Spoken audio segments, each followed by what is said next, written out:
Pan's Labyrinth is Guillermo del Toro's highly acclaimed film of a young girl's experience of oppression during the early period of fascism in Spain after the bitter civil war. In several ways, the film's narrative and visual elements are structured around sets of binary opposites, these being the tensions between fantasy and reality, male and female, as well as childhood and adulthood. The mise-en-scène is dressed with these opposites, and they're used to separate Ophelia and Vidal, the film's two main characters, who are initially established as a fairy tale protagonist and a real-world antagonist. However, while Ophelia is a princess, set 3 tasks in order to achieve a magical outcome, Vidal, although ostensibly linked to the real world of the narrative, is much more akin to a monster. He is wholly evil and unredeemable, much more so than a man of human complexity. Aptly, the film's novelisation refers to him as the wolf from Ophelia's perspective. She is linked with books, family, keys, the natural world, curves and warm tones. He is seen with weapons, broken things, locks, military order, straight lines and cold tones. In bluntly simple terms, the film conflates patriarchy, violence and fascism in the adult world, and pits it against femininity, nurturing and anti-fascism through its use of allegorical fantasy, narrative structure and cinematic style. However, to limit a reading of the film to just its play of opposites is to miss some of the subtlety in how these elements intertwine and become less distinct. The destructive consequences to the family and Spanish nationhood of civil war means that the simplicity of binary opposites misses the point. Given that the main setting, the forest, is a place of fantasy and a conflict zone, as well as a site for family trauma and conflict between political factions, this liminality becomes inevitable. Ophelia is introduced reading fairy tales. Her mother chides her, suggesting that she is too old for these, setting up the narrative's interior conflict. From this point on, Ophelia will reject the adult world of fascist Spain, yet she will have to learn to accept responsibility for her actions and take on symbolic motherhood as she sacrifices herself for her infant brother. The narrative of Mercedes runs in tandem with Ophelia's quest. She too is responsible for her younger brother, while entrusted with a secret mission to gather materials under the villain's nose. She too has to stand up to Vidal as her greatest challenge, and Mercedes and Ophelia's narrative threads overlap, as first one, then the other takes over the symbolic motherhood of the newborn baby at the film's climax. With motherhood comes sacrifice. In contrast, Vidal is persistently associated with destruction, cracked and jagged motifs, penetration and control. His obsessive cleaning of his father's watch is one of many suggestions of an appalling Oedipus complex, and his fixation on siring a male heir indicates where his own parenting is headed. Most of the other male characters are anonymous or subordinate. Only Dr. Ferrero stands out as caring and nurturing, qualities seen as weak and feminine by the military captain. Vidal's murder of the doctor coincides with his wife's giving birth, an act which will kill her. Having already doomed her by removing the magical healing of Ophelia's mandrake root, Vidal's slaying of Ferrero condemns the mother in both parallel narratives. The film is rich with images that link to female reproductive organs, with the shape of the tree, the fawn's head, the blood spilling over the pages of Ophelia's book, all taking on the same distinctive pattern. The latter image connects explicitly to menstrual blood and the mother's pregnancy. Similarly, Ophelia's magical tasks are associated with tunnels, corridors, arches and entrances to hidden depths. Shots of budding flowers are linked to birth, with a colour palette directly related to the shots of Ophelia's brother in the womb. Blood and transformation are integral to the narrative and suggest an undercurrent of puberty common to multiple fairy tales. Even the vomiting toad is a visceral symbol of childbirth. Vidal is also connected to the film's most memorable horror, the Pale Man.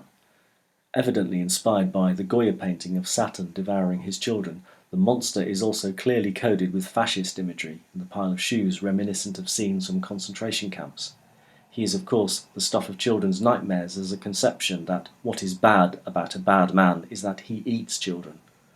The link to Vidal is most clear in the respective scenes of each character as the patriarch at the head of a table loaded with a great feast. In addition, both are associated with a jagged semicircle in their respective lairs, and both initially seem blind to what the females are doing under their noses. In the scenes where Vidal dons his small, round, dark glasses, it is not too fanciful to suggest that he also appears to have holes in his face. Both react with terrifying violence when stirred. both pursue Ophelia with a comparable lurching run when she steals something from them. Both conflate fascism with destruction of the family. Absolute patriarchy was integral to Franco-era Spain. The fascists enforced traditional gender roles upon women. Motherhood was expected and prospects for female employment limited. For Franco, motherhood was explicitly linked with patriotism and the fascistic sense of natural order. Awareness of this context makes plain why Del Toro conflates fascism with toxic masculinity in the character of Vidal, and helps to understand why Ophelia's mother cannot support her daughter alone. Consider how the military captain greets his pregnant wife by forcing her to use a wheelchair that she doesn't need in front of her daughter and his men, as apt a metaphor as any for domestic oppression and nationalistic ideology. Also, Del Toro cannot help but throw the Catholic Church in with the blending of family and fascism. The enforcement of traditional gender roles was supported by the Catholic Church under Pope Pius XII. In the banquet where Ophelia's mother is humiliated, the priest notably helps himself to large portions of food, whilst blithely condemning the poor to stricter rations. The Pale Man himself can be seen as a demonic representation of the priestly class, complete with stigmata wounds, a throwback to the oppression of the Spanish Inquisition. Again, the novelisation makes this visually implied connection in the film more explicit. Furthermore, the motif of Francoist Spain as a divided family is at the heart of the narrative. Vidal seeks order, control, and patriarchal dominance with women beneath his notice, which is, of course, his weakness. Ophelia longs for reunification with her lost heritage. Vidal's appalling murder of the evidently loving father and son accused of resistance stands in stark contrast with Mercedes' love for her brother, a true rebel hiding in the woods. Ophelia's underground heritage is also a signifier of the true Spain that will one day return when the dark days of fascism are over. Having said that, by the film's end the female characters are not truly free from male rule. The faun is a male authority in himself and is quick to anger when disobeyed. The kingly appearance of Ophelia's father suggests that Ophelia's happy afterlife is just a rather more benign patriarchy than a feminist utopia. Mercedes may be rid of Vidal and his beliefs, but she and the rebels are going to have to stay in hiding for another 3 decades until the actual end of the fascist era. Pan's Labyrinth also owes a debt to several literary and cinematic sources, typically associated with a young girl's escape into her imagination.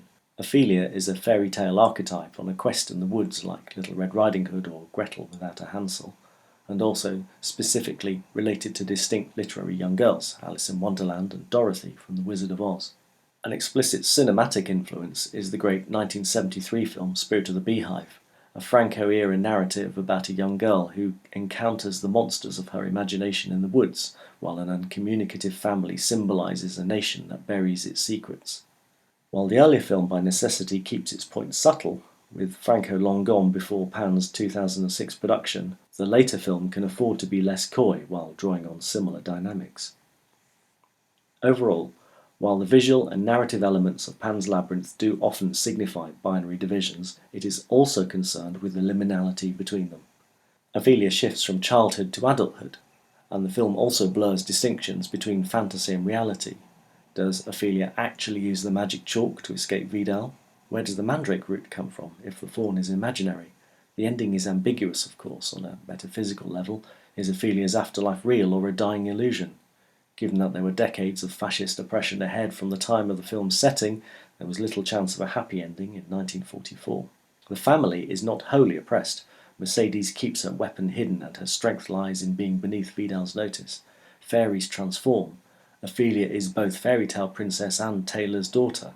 She both lives and dies. The Pale Man is both shriveled and ancient, and yet also like a monstrous, dreadful fetus. Fantasy and reality are not really separate. In the period under Franco, the division of gender identities seemed simple, irrefutable, binary. But the Spain here is not wholly fascist. The resistance holds out, hidden in the woods. Thankfully, then, as now, ambiguity and resistance will always ruin the imposition of unnatural arbitrary order to offer hope to the oppressed.